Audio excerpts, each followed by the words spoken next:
Je ne me lasse point de vous écrire les mêmes choses, et pour vous cela est salutaire. Amen. On a besoin, c'est ça, la pédagogie. Hein, on nous répète souvent les choses pour que ça puisse vraiment pénétrer notre cœur. Et comme c'est des bonnes choses, c'est tellement important pour notre vie spirituelle. Prenez garde aux chiens. Alors c'est quoi le chien?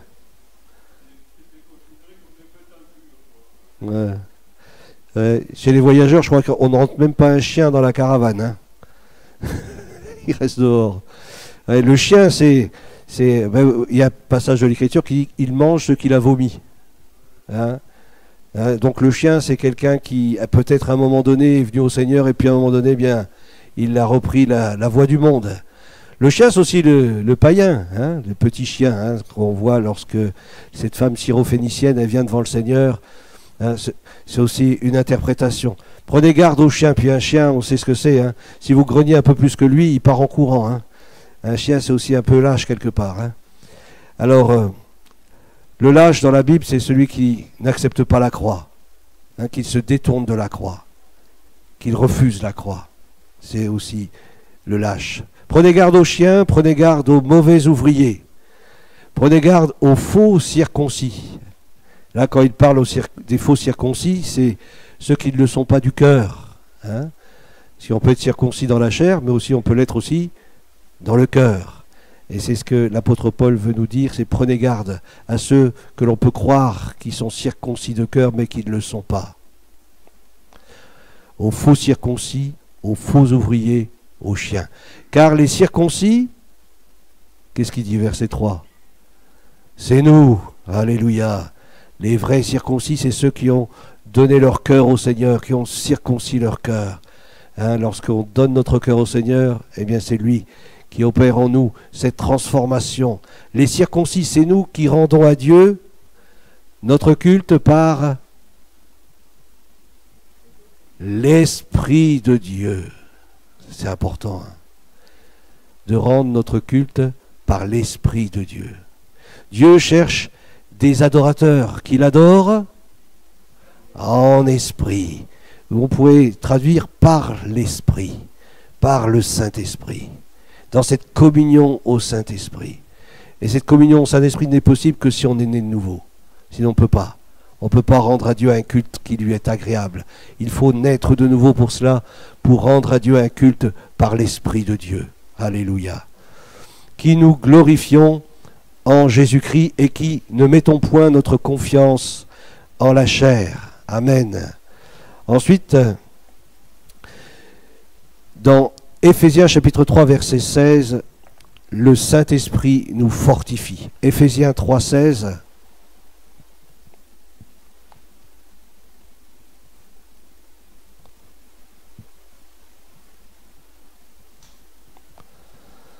On peut lire à partir du 14. À cause de cela, je fléchis les genoux devant le Père. Alors, à cause de quoi? Bien, il faut lire avant. Hein. Et il y a plein de bonnes choses avant. Il y a plein de nourriture avant. Il y a l'hors-d'œuvre qui est avant, là. Il faut lire ce qui est avant. C'est tellement riche et tellement bon. Et l'apôtre Paul le dit, hein, à cause de cela, il tombe à genoux. Il est en adoration devant le Seigneur. À cause de cela, je fléchis les genoux devant le Père, duquel tire son nom toute famille, dans les cieux et sur la terre, afin qu'il vous donne, selon la richesse de sa gloire. Et on sait que sa richesse est abondante comme sa gloire, la richesse de sa gloire, d'être puissamment fortifié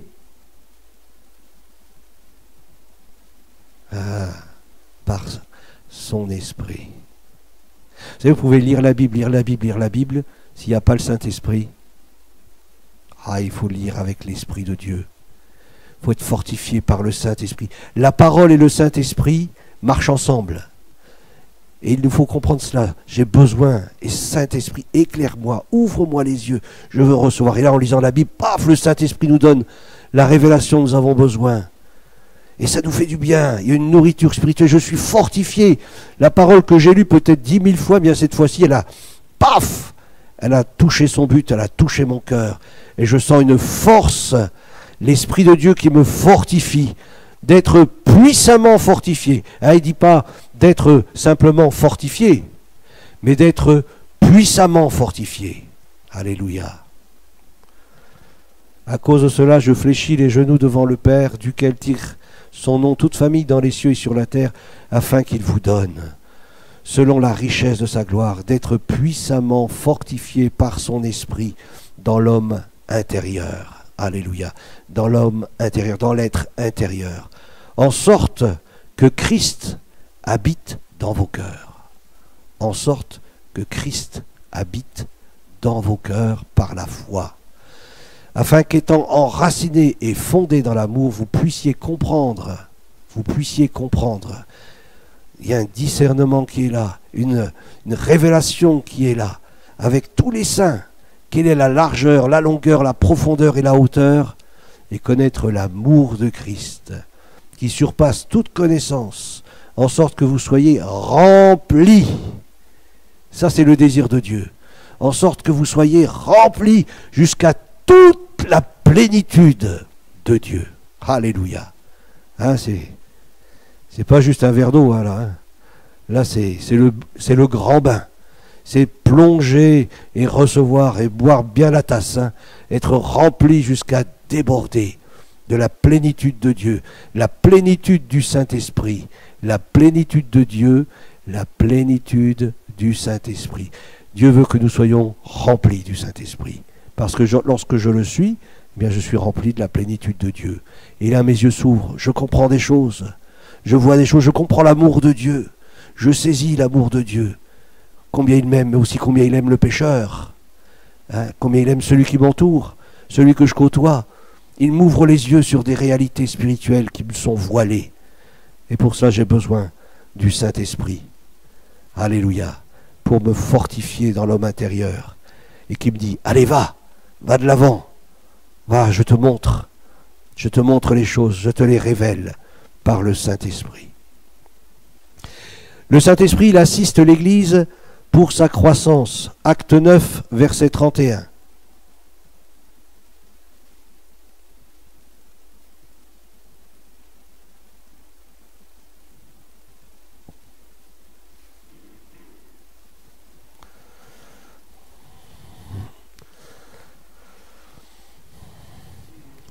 Il assiste l'Église pour sa croissance. Il est présent dans l'Église et participe à sa croissance. L'Église était en paix, et je crois que si nous voulons grandir, il nous faut avoir un cœur en paix. Déjà individuellement, déjà si je veux grandir dans la foi en Dieu, eh bien il me faut rechercher la paix. Alléluia. L'Église était en paix dans toute la Judée, la Galilée, la Samarie. S'édifiant, c'est important de s'édifier, de rechercher à s'édifier, à prier les uns avec les autres, de lire la parole de Dieu, de témoigner de ce que le Seigneur a fait dans notre vie. Elle s'édifie, l'Église, elle s'édifie, elle s'encourage, s'envoie des petits mots, hein, il n'y avait pas le texto à l'époque, mais il y avait des petits mots quand même d'encouragement. Prends courage mon frère, le Seigneur est fidèle, le Seigneur est bon. S'édifiant et marchant dans la crainte du Seigneur. Marchant dans la crainte du Seigneur. Rien que ce verset 31, on pourrait faire une étude biblique qui pourrait durer des jours et des jours. L'Église était en paix et dans la crainte du Seigneur. Il y avait une crainte de Dieu qui était là, un respect du Seigneur, à ne pas l'attrister, un respect du Seigneur, à désirer faire sa volonté, à rechercher les choses d'en haut, vraiment à plonger ses regards dans la parole et à rechercher son conseil, la crainte de Dieu. Sans toi, Seigneur, je ne peux rien faire. C'est une forme de crainte de Dieu. Et je réalise que sans toi, je ne peux rien faire, Seigneur. Et je sais que, Seigneur, tu es mon Dieu, que tu es mon roi, que tu es celui qui a le gouvernail de ma vie. Et je vais être dans la paix, parce que je sais que c'est toi qui conduis toutes choses. C'est important tout ça, hein, malgré tout. Hein. Et c'est que le verset 31. Hein. Et il nous est dit qu'elle s'accroissait. Vous savez, quand il y a un bon climat, hein, lorsqu'il y a du soleil, la présence de Dieu, lorsqu'il y a la pluie, l'action du Saint-Esprit, eh bien on ne peut que grandir. On ne peut que grandir. lorsqu'on recherche les minéraux dans la parole de Dieu, on plonge nos racines dans l'Écriture, eh bien on ne peut que grandir. Et la parole de Dieu dit, et elle s'accroissait par l'assistance du Saint-Esprit. Elle ne s'accroissait pas par son activisme, mais c'est au travers de l'assistance du Saint-Esprit. Dans tout ce que je fais, il y a une marque de l'Esprit Saint, il y a une onction qui est là. Je ne fais pas pour faire. Je fais parce que je suis conduit par l'Esprit à faire. C'est différent, hein? Ça, c'est tellement important. Ensuite, il nous est dit, il établit des anciens, dans Acte 20, verset 23.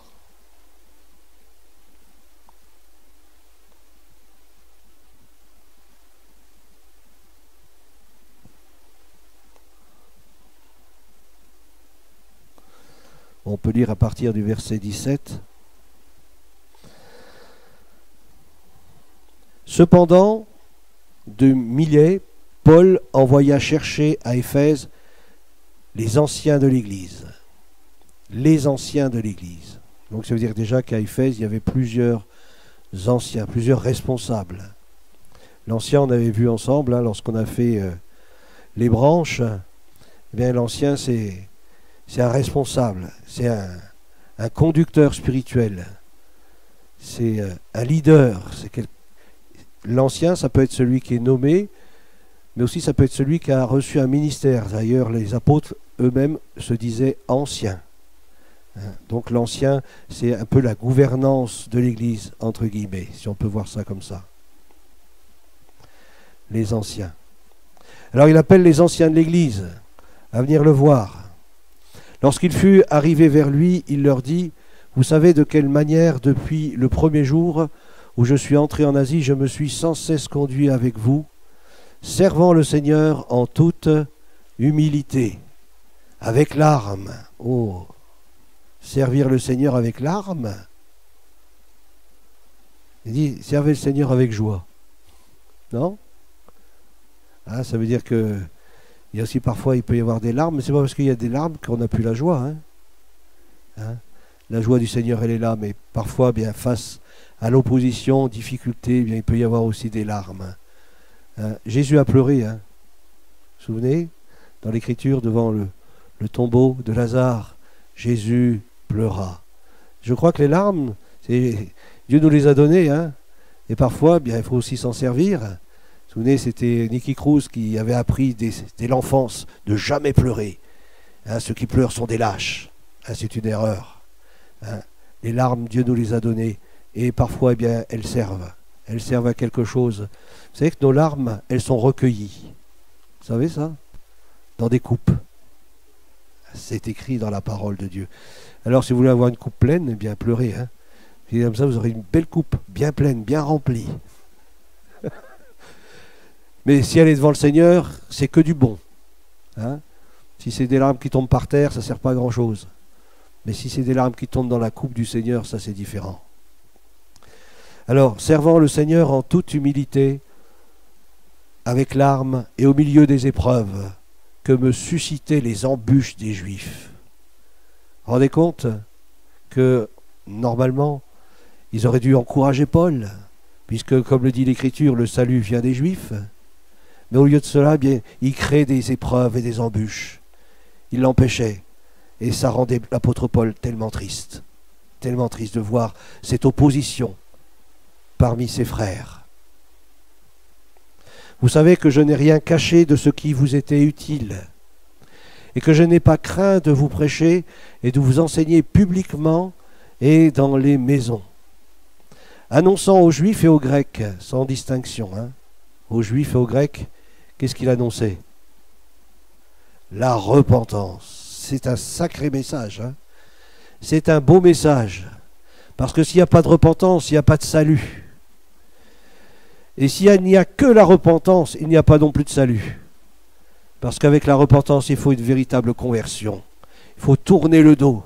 Lorsque je demande pardon à Dieu, il faut ensuite que je tourne le dos au péché pour me tourner vers Jésus-Christ. Annonçant aux Juifs et aux Grecs la repentance envers Dieu et la foi en notre Seigneur Jésus-Christ. Crois maintenant. Crois que le sang de Jésus Il te lave et il te purifie de tout péché. Et comme Jésus a pu le dire, va et ne pêche plus, de peur qu'il ne t'arrive quelque chose de pire. Alors il faut pratiquer des œuvres nouvelles. Amen. Les choses anciennes sont passées, voici toutes choses deviennent nouvelles. Et maintenant, voici, lié par l'Esprit de Dieu, par le Saint-Esprit, je vais à Jérusalem, ne sachant pas ce qui m'y arrivera, seulement de ville en ville, l'Esprit Saint m'avertit que des liens et des tribulations m'attendent. Mais je ne fais pour moi-même aucun cas de ma vie, comme si elle m'était précieuse, pourvu que j'accomplisse ma course dans la tristesse. Ah, avec joie. Vous vous rendez compte, il sait qu'il va à la difficulté, qu'il va au combat, qu'il va dans la lutte. Mais le Seigneur lui a fait une promesse. Et je pense qu'elle devait toujours être là dans le cœur de l'apôtre Paul, qu'il rendrait témoignage devant César. Comment approcher César? Le Seigneur, il le sait. Et l'apôtre Paul va se dire, peu importe ce qui va m'arriver, je sais que j'irai lui annoncer l'évangile, que je serai devant lui, le grand César, et que je lui dirai que Jésus sauve. Alléluia. Et qu'il est le seul sauveur. Être soumis, c'est ça, lié par l'Esprit. Sachant que c'est la volonté de Dieu, même la difficulté devant, mais je me soumets parce que je sais, Seigneur, que c'est ta volonté. Et je sais que tu vas me donner la victoire. Alléluia. Et Dieu l'a secouru, lorsqu'on lit les textes de la parole de Dieu dans la suite. Il a échappé à un attentat, etc. Enfin, il a pu annoncer à Hérode l'évangile. Il a pu annoncer à des gens haut placés l'évangile. C'est formidable. Dieu nous conduit. Dieu nous conduit et il ne faut pas avoir peur. Seigneur, j'ai confiance en toi. Lié par l'Esprit. Il avait cette ferme assurance, cette conviction dans son cœur. Je crois que c'est important, lorsque nous faisons quelque chose, d'avoir cette conviction dans son cœur. Dire, Seigneur, eh bien, je sais que c'est toi qui me conduis, que c'est toi qui m'envoies, et peu importe les tribulations qui m'attendent, c'est toi que je veux servir et glorifier. Je ne fais aucun cas de ma vie, comme si elle m'était précieuse, pourvu que j'accomplisse ma course avec joie et le ministère que j'ai reçu du Seigneur Jésus, d'annoncer la bonne nouvelle de la grâce de Dieu. Et maintenant, voici, je sais que je ne verrai plus, que vous ne verrez plus mon visage, vous tous au milieu desquels j'ai passé en prêchant le royaume de Dieu. C'est pourquoi je vous déclare aujourd'hui que je suis pur du sang de vous tous, car je vous ai annoncé tout le conseil de Dieu sans rien cacher. Prenez donc garde à vous-même et à tout le troupeau sur lequel le Saint-Esprit, alléluia, ça c'est important. Prenez garde à vous-même et à tout le troupeau sur lequel le Saint-Esprit vous a établi, évêque. Évêque ancien, évêque surveillant. Évêque, c'est aussi celui qui protège. Évêque, c'est aussi celui qui conduit. Pour paître l'Église du Seigneur.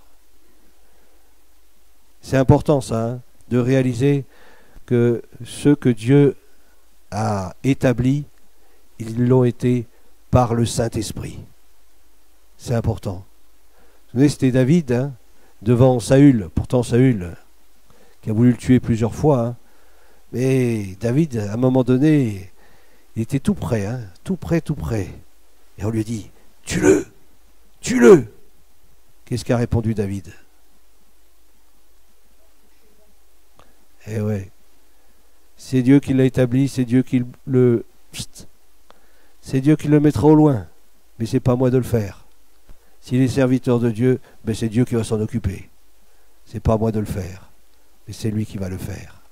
Prenez donc garde à vous-même et à tout le troupeau sur lequel le Saint-Esprit vous a établi évêque pour paître l'Église du Seigneur qu'il s'est acquise par son propre sang. Alors vous inquiétez pas, le Seigneur va s'en occuper. Alléluia. Parce que son Église a du prix aux yeux de Dieu. Un prix énorme. Alléluia. Alors il établit les anciens. Il distribue aussi des dons spirituels. 1 Corinthiens 12, verset 11.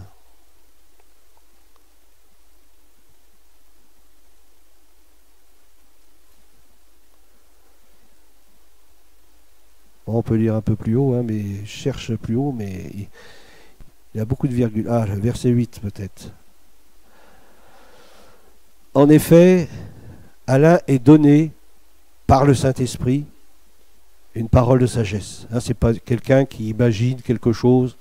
Non, le Saint-Esprit qui donne une parole de sagesse, une direction. À un autre, une parole de connaissance. Voilà, quelque chose qui est caché, mais qui est révélé. Une parole de connaissance, selon le même esprit. À un autre, la foi. Alors là, c'est pas la foi qui a été donnée au sein une fois pour toutes. Là, c'est le don de la foi. J'ai eu quelqu'un qui a eu à un moment donné un don de foi. C'est impressionnant. Là où les médecins disaient c'est fini pour toi, tu seras paralysé, tu resteras dans ta chaise roulante. Et puis quelqu'un lui a dit, le Seigneur m'a dit, tu ne seras jamais en chaise roulante. Et ceux qui pronostiquent de telles choses sur toi maintenant, que dans quelques jours, quelques semaines, tu seras en chaise roulante, ce sont des mensonges. Moi je te dis au nom de Jésus, tu ne seras jamais en chaise roulante. Il n'a jamais été en chaise roulante. Hein? Un don de foi. Vous savez que lorsque vous recevez un don de foi, ça vous fait tellement de bien. Un don de foi, une parole de Dieu. Paf! Vous recevez ce don dans votre cœur et vous savez que ça va se réaliser. Vous ne savez pas comment, mais vous savez que ça va être fait. Alléluia. Formidable. Par le même esprit. Un autre, le don des guérisons. Hein? Pas le don de guérison, mais le don des guérisons. Il y a plusieurs guérisons. Guérison intérieure, guérison physique, etc. Plusieurs manifestations de guérison par le même esprit. Un autre, le don d'opérer des miracles. Et c'est le Saint-Esprit qui le fait. D'opérer des miracles. J'ai entendu le témoignage, c'était Trachel qui donnait ce témoignage d'une femme qui est venue à la prière, pour qui il a prié parce qu'elle était aveugle. Elle n'avait pas Dieu, c'est encore plus qu'aveugle. Et pendant qu'il priait pour elle, l'œil se reformait dans son orbite. L'œil se reformait. Ça, c'est un don d'opérer des miracles. Un autre, la prophétie. Alors la prophétie, la Bible nous dit que tous nous pouvons prophétiser. Hein, tous ceux qui sont baptisés dans le Saint-Esprit peuvent prophétiser. Simplement, c'est la foi. La foi pour édifier, consoler, exhorter par le Saint-Esprit, toujours par le Saint-Esprit. Un autre, le discernement des esprits. Ah, on discerne si c'est l'esprit de l'homme, si c'est l'esprit de Dieu, ou si c'est un esprit malin, ou si c'est diabolique. Un autre, la diversité des langues. Là, c'est le don des langues, qui est donc suivi généralement par une interprétation des langues.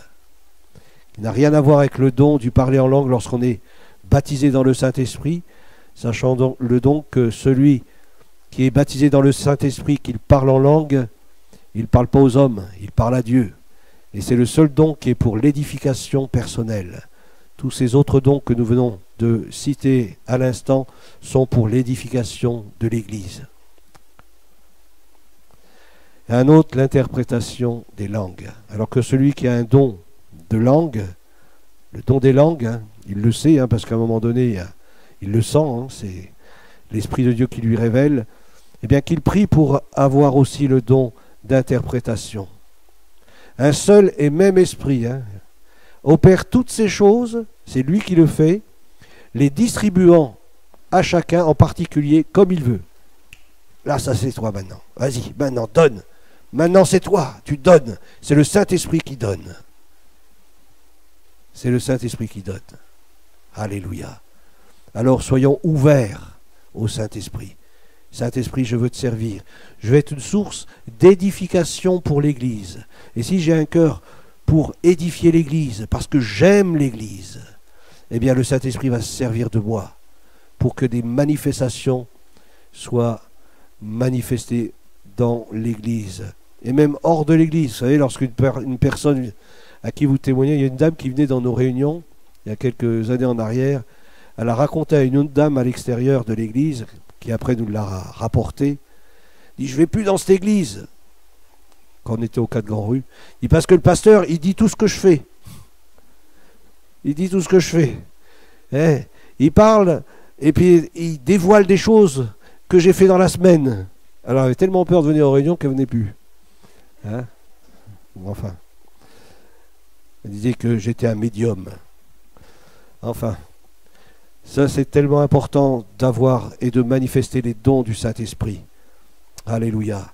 Ceux qui sont touchés par un don spirituel, eh bien, vraiment, il y a quelque chose qui change dans leur vie, une manière de voir, etc. Et c'est tellement important de les manifester. C'est une église qui ne manifeste pas les dons du Saint-Esprit, c'est terrible. Il nous faut les rechercher. C'est à nous de les rechercher. Le Saint-Esprit veut nous les donner. Mais il désire que nous les recherchions de tout notre cœur. Un seul et même esprit pour toutes ces choses et distribuons à chacun comme il le veut. Alléluia. Il exécute aussi les jugements divins. Acte 13. Ouais, je pense que ça. Je pense que ça doit être ça. Ouais. Acte 13, versets 9 à 12. Mais il y a d'autres textes, hein, il n'y a pas que celui-là. Hein. Non, celui-là, c'est le plus connu. Hein. Ah non, c'est pas Ananias justement. Mais ça aurait pu. Hein. Ananias et Saphira, vous connaissez l'histoire. Hein. Acte 13, versets 9 à 12. Alors Saul, appelé aussi Paul, rempli du Saint-Esprit. Alléluia. C'est quand on a un don spirituel qui vient, enfin je ne sais pas pour vous, enfin pour moi ça le fait, ben je suis rempli du Saint-Esprit avant de le donner. Je suis rempli du Saint-Esprit. Ça bouillonne, je suis rempli du Saint-Esprit. Et là, lorsqu'on est prêt à donner un don spirituel, généralement, on est rempli du Saint-Esprit avant de le donner. Et là, Paul, rempli du Saint-Esprit, fixa les regards sur lui et dit « Homme plein de toute espèce de ruse et de fraude, fils du diable !» Aïe aïe, vous voyez dire ça à quelqu'un? Ennemi de toute justice, ne cesseras-tu point de pervertir les voies droites du Seigneur? Maintenant voici la main du Seigneur est sur toi, tu seras aveugle, et pour un temps tu ne verras pas le soleil. Qu'est-ce qui s'est passé? Aussitôt, l'obscurité et les ténèbres tombèrent sur lui, et il cherchait en tâtonnant des personnes pour le guider. Alors le proconsul, voyant ce qui était arrivé, crut, étant frappé de la doctrine du Seigneur. Amen. Alléluia. Vous vous souvenez de cette histoire? Bon, je ne sais pas si c'est vrai, hein, mais j'ai entendu de plusieurs bouches, dont des serviteurs de Dieu, des jeunes qui étaient venus avec un gars qui faisait semblant d'être paralysé. Dans une salle de réunion où on priait pour les malades. Alors je ne sais pas, tu as déjà entendu, non, Bernard? Tu n'as jamais entendu? Moi j'ai déjà entendu celle-là plusieurs fois et par plusieurs personnes, des personnes différentes. Et les autres, ils étaient dans les rangs là, puis ils se marraient. Puis vous voyez le gars là sur un petit lit, hein, et puis le pasteur qui prie pour qu'il soit guéri. Mais c'était pour tromper, pour se moquer. Eh bien le gars il est resté dans son lit. Hein. Le gars il est resté paralysé. Il y a eu un jugement qui est tombé. On ne se moque pas de Dieu. On ne se moque pas de Dieu. Et là, pour cet homme, la même chose. Alors, je ne vous explique pas, ses copains, ils ont dû se tourner vers le Seigneur après parce qu'il y a tellement une frousse qui est venue sur eux de voir leur ami paralysé. Je pense qu'après, l'ami a demandé pardon et puis ils ont prié pour lui. Je crois que Dieu est bon pour rétablir, pour guérir les méchants. Dieu a apporté le salut en le guérissant. Voilà, donc... il exécute aussi des jugements divins, de plusieurs manières. Hein. J'ai entendu des histoires, hein, je ne sais pas si vous en avez aussi entendu, mais j'en ai entendu surtout des personnes qui avaient mauvaise langue, par exemple, et qu'après un accident de voiture, on l'a retrouvé avec sa langue tranchée. Des choses de ce style-là. Hein. Vous savez, on ne se moque pas de Dieu. Et la crainte de Dieu, parfois des jugements sont là pour nous amener vraiment à avoir une sainte crainte de Dieu dans nos cœurs. Dieu n'est pas un homme, hein. Il est Dieu. Alléluia. Il peut s'opposer à une action particulière des disciples. Acte 16, versets 6 à 8. Acte 16.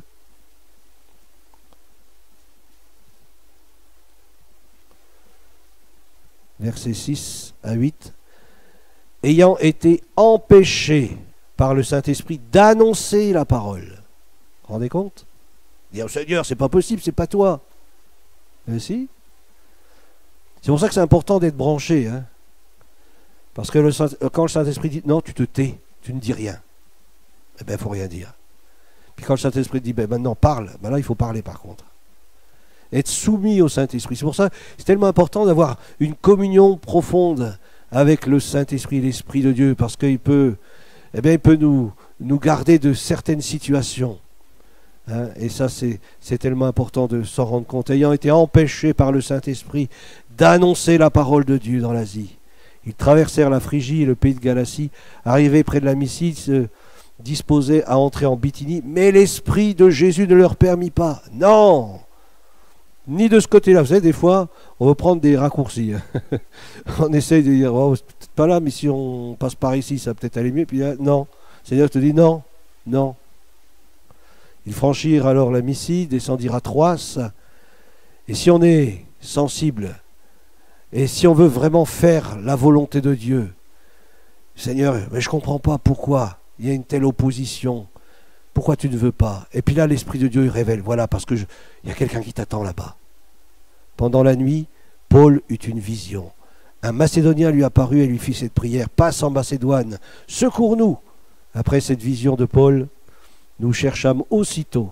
Vous dire qu'ils étaient tout feu, tout flamme, hein, étaient tout bouillants hein, pour annoncer l'évangile. Puis là, le Saint-Esprit dit non, pas là, non, pas là. Il dit, mais Seigneur, puis là, dès que la porte elle s'ouvre, où il y a une révélation de Dieu, du Saint-Esprit, eh bien, tout de suite, ils partent dans cette direction-là que le Saint-Esprit leur montre. Et vous savez que la première personne qu'ils ont touchée, c'était une personne qui venait d'Asie. La marchande de pourpre de Thyatire. Et voilà. Elle a ouvert sa maison là-bas, chez elle, parce qu'elle était en voyage, hein, faisait du commerce.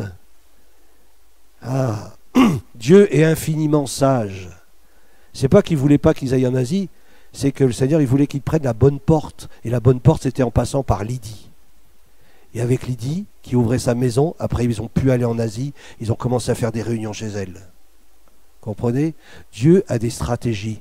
C'est à nous de nous soumettre aux stratégies de Dieu. Dire, Seigneur, comment tu veux que l'on touche cette ville de l'Île-sur-le-Doubs? Comment tu veux que je touche cette famille, que je lui apporte l'évangile? C'est important, hein? Et ensuite, un dernier point, Matthieu 28, verset 19. Matthieu 28, 19. Il est nommé pour le baptême d'eau. Tellement important. Allez, faites de toutes les nations des disciples, les baptisant au nom du Père, au nom du Fils et au nom du Saint-Esprit. Le Saint-Esprit est parfaitement Dieu. Et lorsqu'on s'engage, on s'engage avec le Père, on s'engage avec le Fils et on s'engage aussi avec le Saint-Esprit. Amen. Alléluia. Seigneur notre Dieu, notre Père, nous voulons te bénir pour ta parole. Te bénissons pour la présence de ton Saint-Esprit au milieu de nous. Saint-Esprit, viens faire ton œuvre dans chacune de nos vies et que nous puissions être une source de bénédiction pour plusieurs. Communique des dons. Communique-nous des dons, Seigneur, afin que nous puissions édifier l'Église, être une source de bénédiction pour plusieurs. Nous voulons te servir, non seulement dans l'Église, mais aussi en dehors de l'Église, vers ceux et celles qui sont perdus, qui ont besoin de voir briller la splendeur de l'Évangile de Jésus-Christ. Seigneur, rends-nous sensibles à ta voix, que nous puissions nous laisser conduire par toi, dans les chemins que tu as tracés, préparés d'avance pour chacun d'entre nous, ces œuvres, sans lesquelles eh bien, le bon fruit ne sera pas porté. Tu nous conduis dans les œuvres pour que nous puissions avoir du bon fruit, un fruit qui demeure. Seigneur, nous ne voulons pas être de ceux qui sont comme battent en l'air, mais nous voulons être de ceux qui sont conduits par le Saint-Esprit, conduits par toi. Seigneur, merci de nous inspirer, de mettre dans nos bouches aussi tes paroles pour toucher le cœur. Donne-nous des paroles de connaissance, donne-nous des paroles de sagesse, aide-nous, Seigneur, qu'il y ait une démonstration de ton esprit, de ta puissance, lorsque nous rendons témoignage de toi, qu'il y ait des signes, des prodiges, des miracles et des guérisons. Seigneur, c'est toi qui le fais au travers de nous. Nous voulons simplement être des ouvriers avec toi. Conduis-nous dans la moisson, afin que nous puissions glorifier ton nom dans le nom de Jésus. Amen. Amen. Voilà, une bonne nuit à chacun. Et donc, mercredi prochain, on verra la croissance spirituelle.